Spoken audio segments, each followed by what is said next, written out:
থেকে চাঁদাবাজি হয়েছে মাত্র 5 কোটি টাকা। দৈনিক 7,50,000 টাকা চাঁদাবাজি হয়। মিস্টার তারেক রহমান সাহেবকে অনুরোধ করব, আপনি পটুয়াখালীতে একটি নিরপেক্ষ তদন্ত কমিটি করেন। কি চাঁদাবাজি করেছে, কি টেন্ডারবাজি করেছে।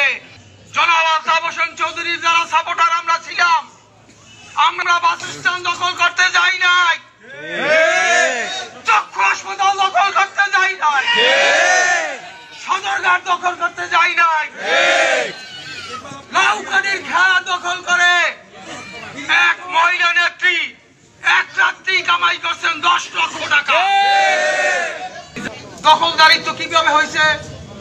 এই পটুয়াখালী বাজার আছে পৌরসভার মধ্যে, নিউ মার্কেট, পুরান বাজার, পায়রাকুঞ্জ ফেরিঘাট, পটুয়াখালী ফেরিঘাট, তারপর ওই প্রত্যেকটা খেয়াঘাট, সেখান থেকে আমি হিসাব করি এক নেতাকে দিছি। দৈনিক 7,50,000 টাকা চাঁদাবাজি হয়।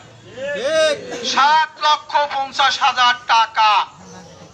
শুধু একটা উদাহরণ দিয়ে দিলাম, আমাদের বাস স্ট্যান্ডের দক্ষিণ পাশে এক আওয়ামী লীগের এমপির একটা টাইসের দোকান আছে, টাইসের সবাই জানেন, এমপি শাহজাদা, নামটা বললাম। সেই দোকান থেকে চাঁদাবাজি হয়েছে মাত্র 5 কোটি টাকা।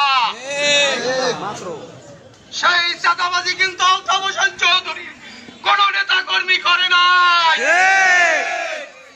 আজকের এই সভা থেকে আমি দেখতুন ভাষায় আর great leader mister Tarique Rahman সাহেবকে অনুরোধ করব, আপনি পটুয়াখালীতে একটি নিরপেক্ষ তদন্ত কমিটি করেন।